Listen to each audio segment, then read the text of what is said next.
Hola gente, espero que estén muy bien, que hayan empezado muy bien este año 2020. Este podcast voy a hablar de un tema muy distinto a los que estuve hablando estas últimas semanas, incluso meses, que estuve hablando mucho de la conjunción Saturno-Plutón, que es una conjunción muy fuerte, muy potente, que ocurre entre 33 y 37 años y genera nuevos ciclos. Por lo tanto, bueno, es muy importante ver en qué parte de nuestra carta natal queda y cómo esto puede afectarnos a nivel también país. Por eso estos últimos podcasts estuve hablando mucho de esos temas. Vamos a volver a hablar de algunos temas de astrología humanística, que también se le llama astrología terapéutica o psicológica, que es a lo que más me dedico, aunque también me dedico bastante a la astrogenealogía, que es también otra rama de la astrología, que es muy hermosa, que es muy incipiente, que somos muy pocos los astrólogos que nos dedicamos a esto, y la verdad que hay muchísimo para hablar. Pero bueno, este podcast es de astrología psicológica, así que vamos a hablar un poco. Y bueno, pensaba de qué tema podemos hablar que sea de interés para todos, especialmente para la gente que no tiene tanto conocimiento de astrología y no sabe muy bien cómo entender su carta natal. Hay mucha gente que es curiosa, pero que todavía no está tan decidida a empezar una formación en astrología. Saben que la astrología no es algo que se aprenda en 2 meses, es algo que lleva muchos años. Ninguna formación seria de astrología puede durar menos de 3 años. 2 años es lo mínimo que nos lleva a aprender en profundidad, primero los signos, los planetas, las casas, empezar a integrar, empezar a ver cómo leer la carta natal, empezar a hacer como una síntesis de todo eso y mínimo 1 o 2 años en ver técnicas temporales, tránsitos, revoluciones solares, etc. Hay mucha gente que le gusta la astrología, es curiosa, pero no tiene ganas capaz de emprender todo este viaje de conocimiento de 3 o 4 años, que yo les cuento, 3 o 4 años es lo mínimo, sí, es lo mínimo. Después se pueden hacer muchísimos posgrados, seminarios, especializaciones, prácticas de cartas natales. Realmente es una disciplina muy compleja la astrología, no es nada fácil, no es nada que se aprenda en un fin de semana. Pero hay mucha gente que es curiosa, que se levanta su carta natal y que no sabe muy bien cómo entenderla. Entonces tenía ganas de transmitirles un poco cuáles podrían ser esos primeros pasos que uno puede dar a la hora de tratar de entender la propia carta natal, que son todos esos símbolos. Yo publiqué en mi canal de YouTube, que es Astro Constelaciones, un video de cómo levantar la carta natal en astro.com. Es más, si ustedes ponen en YouTube cómo levantar mi carta natal en astro.com, les va a aparecer mi video. Ese es el paso número 1. Lo primero que uno tiene que hacer es aprender a levantar la propia carta natal. ¿Por qué astro.com? Porque es una de las páginas más fidedignas, es una página donde uno sabe que pone sus datos y le va a salir una buena carta, una carta clara, que esté bien distinguidos los planetas, los signos. Hay otras páginas web que levantan otras cartas, pero hay algunas que hay que tener mucho cuidado porque pueden dar diferencia en el horario, y hay algunas que también tienen unos formatos que son indescifrables. Astro.com es una de las mejores páginas gratuitas que, si bien es limitada para ciertas cosas que son más de astrología predictiva, que no tiene todo, pero para lo que uno necesita para hacer astrología humanística está perfecto. Así que, bueno, si quieren pueden ver ese video en YouTube. Lo primero que tienen que hacer es levantar su carta natal. Entonces después se encuentran con un círculo, un mandala que tiene un montón de rayas, un montón de simbolitos por todos lados, y uno dice, bueno, ¿por dónde empiezo? Bueno, lo primero que tenemos que entender es que nosotros somos toda esa carta natal. Toda esa carta natal nos representa a nosotros. Y dentro de esa carta natal tenemos un montón de planetas. Que estos son los planetas que están en el cielo, no son nuestros. Bueno, estos son mis planetas. Pero uno dice, bueno, mi sol está en tal signo, mi luna está en tal signo. Porque ¿qué pasa? En el momento en el que nacemos, en el día, en el lugar, a la hora en el que nacemos, es como si le sacáramos una foto al cielo. Entonces vemos cómo estaban ubicados los astros en el cielo, en esa bóveda celeste, en ese fondo de estrellas, y vemos que, por ejemplo, capaz el Sol estaba transitando el signo de Capricornio, como ahora en diciembre, bueno, ya estamos en enero, y la Luna estaba transitando el signo de Aries, etcétera, etcétera. En realidad, nuestra carta natal son los tránsitos del momento y del lugar de nacimiento. La hora de nacimiento es muy importante porque va a distribuir el sistema de casas. En función al lugar y a la hora exacta en la que nací, empieza el ascendente. Y a partir de ahí se distribuyen las 12 casas astrológicas.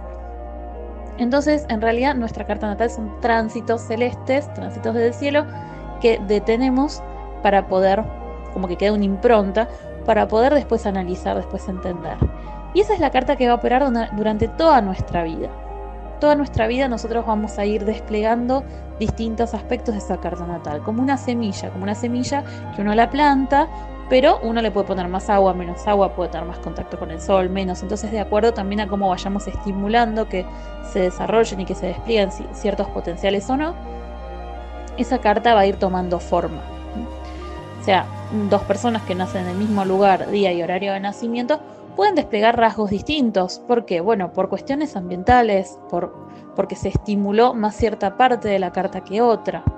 Hay juegos de luces y sombras en nuestras cartas natales. Hay ciertas partes de nuestra carta natal que la conciencia se identifica más que otras. Entonces esas partes donde más nos identificamos son nuestras luces, es lo que uno reconoce como talentos, como facilidades. Y después hay ciertas partes que uno no reconoce de su carta natal. Hay ciertas partes de una carta natal que uno dice, no, yo no tengo nada que ver con eso. Yo no tengo nada que ver con esa luna en Capricornio o con ese ascendente en Acuario. Entonces esas son nuestras sombras. Cuando en consulta he tenido en alguna que otra ocasión gente que no se identificaba en nada con su carta natal, hay dos posibilidades. O que esa no sea su carta natal, que puede pasar, aunque hay que verificarlo muy bien, pero bueno, puede pasar que la persona tenga mal sus datos, o que la persona realmente viva totalmente desconectada de su propia esencia. O sea, una persona que se desconoce, que no tiene ningún desarrollo personal hecho, que tiene gran parte de su potencial y de sus características propias en sombra. Entonces son personas que tienden más a proyectar en el afuera en las situaciones. Es raro que uno no se identifique en nada con su carta natal. Normalmente la mayoría de los mortales nos identificamos más con algunos rasgos y otros nos cuesta más entender, nos cuesta más incorporar.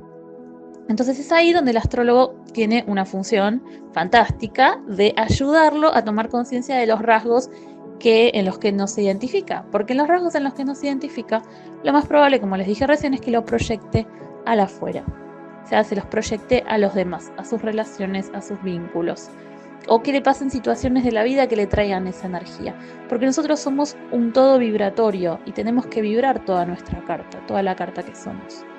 Entonces, lo que nosotros no vibramos con conciencia, lo más probable es que lo vivamos como destino. A mayor conciencia, menor destino. Cuanto más escenas de destino tenemos, o sea, más situaciones nos ocurren que están vinculadas con lo que somos, con nuestra identidad, con nuestra carta natal, eso quiere decir que tenemos que trabajar más, poner conciencia en ciertas partes de nuestra carta natal. De todas formas, esto es muy complejo, porque también hay situaciones de la vida. O sea, uno no es, digamos, la carta natal es el momento en el que nací. Ok, eso queda como una impronta para toda la vida. Pero uno es uno con sus circunstancias.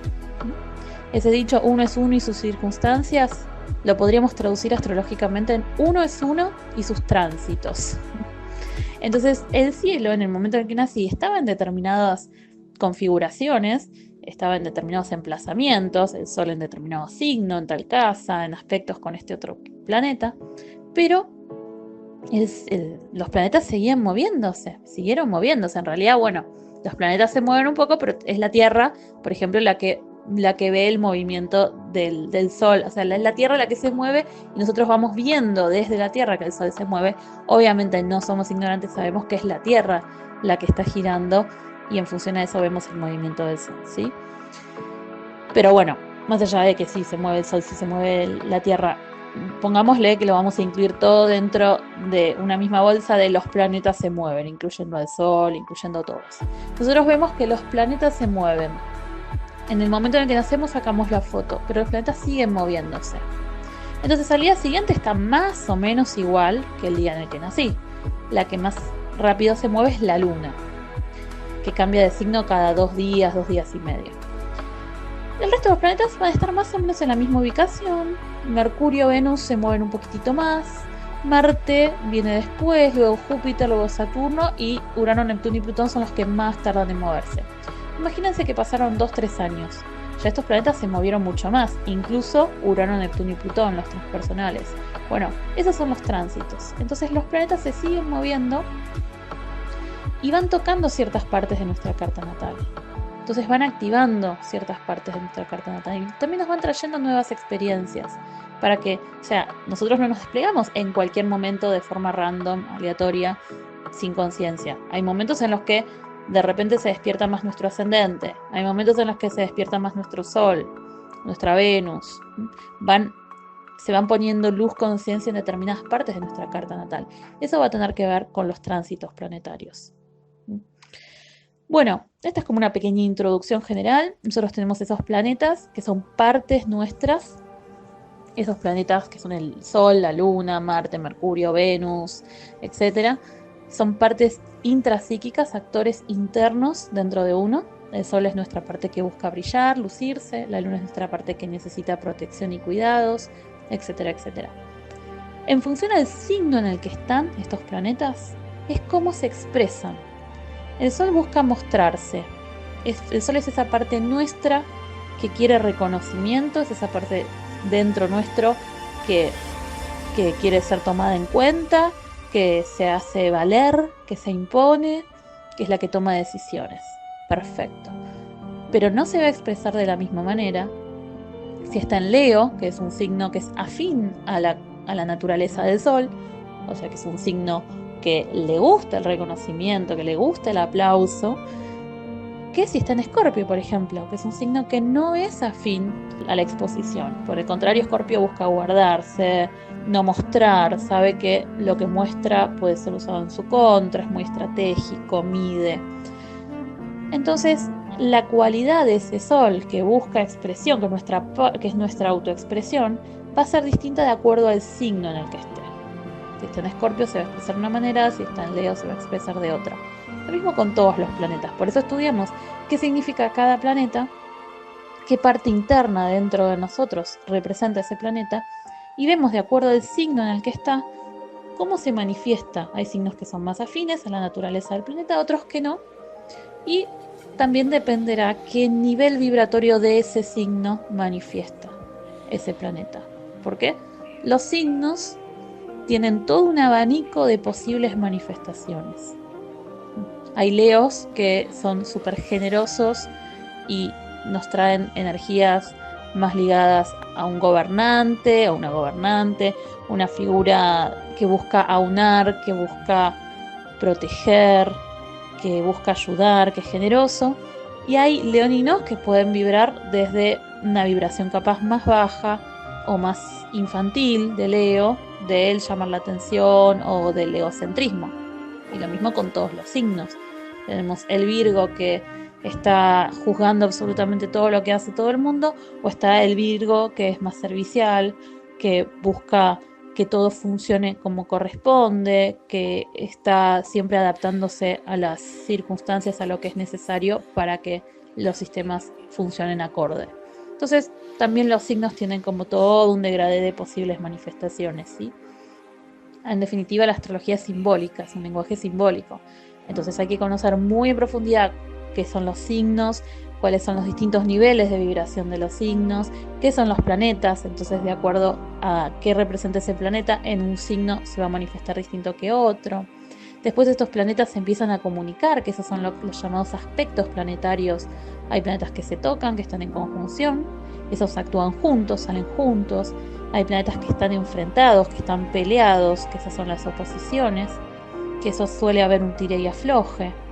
Y hay distintos aspectos que algunos son más fluidos y otros son más desafiantes. Y también están las casas astrológicas, que son los ámbitos en los que estos planetas se manifiestan más fluidamente, más cómodamente. Así que imaginen toda la información que es incorporar todo esto, todas las posibles combinaciones. Es imposible estudiarse de memoria todas las posibles combinaciones, ¿sí? Porque tendríamos que estudiar, ok, Sol en Aries en casa 1, Sol en Aries en casa 2, Sol en Aries en casa 3, así por las 12 casas. Después Sol en Tauro en casa 1, Sol en Tauro en casa 2, Sol en Tauro en casa 3. Sería imposible, ¿no? Y después empiezan las combinaciones planetarias. Ok, ahora el Sol está en un aspecto con Plutón, o con Saturno, con Urano. O sea que no podemos aprender todo de memoria. Lo que vamos haciendo es, vamos entendiendo qué representa el Sol, qué representa Urano, qué representan los signos, qué representan las casas, y vamos combinando y vamos viendo posibles formas de manifestación. Por eso es que es tan compleja la astrología. Por eso es que es algo que no se puede estudiar de un día al otro. Pero bueno, si estos son tus primeros pasos, esto es como para que tengas un pantallazo general. Seguiré proporcionando también alguna información un poquito más específica, pero lo primero que tienes que hacer es aprender a levantar tu carta natal en astro.com, empezar a ver, ok, ¿dónde está mi sol? Primero te tienes que aprender muy bien los símbolos, ¿sí? Tienes que saber cuál es el símbolo del sol, de la luna, de Mercurio. Hay varias páginas web que proporcionan muy buena información al respecto. También hay muchos libros de astrología. Hay manual de astrología de Dumont, que está de descarga gratuita en Google, que se llama Manual de Astrología Moderna. Ese manual te lo puedes descargar y te puedes aprender. Hay gente que a los 2-3 meses de aprender astrología me dice, me cuesta interpretar. Y bueno, no es algo que se aprende en 2-3 meses. Lleva mucho, mucho tiempo. Pero para poder empezar al menos a entender qué es el sol, qué es la luna, ser autodidacta es muy bueno porque de alguna manera es empezar a incorporar los significados de cada uno de los planetas. Así que si te interesa, te sugiero que lo hagas, que entres primero a astro.com, que levantes tu carta, que te aprendas los simbolitos, que veas en qué signo está tu Sol, tu Luna, tu Mercurio, tu Venus, que veas en qué casa está. Las casas son las áreas de manifestación. Y de a poco ir incorporando. Lo que cuesta un poco más son los aspectos, o sea, las relaciones que hacen estos planetas. Así que bueno, esto es como para que tengas un pantallazo, para que hagas tus primeros pasos en astrología. Y nos seguimos escuchando pronto.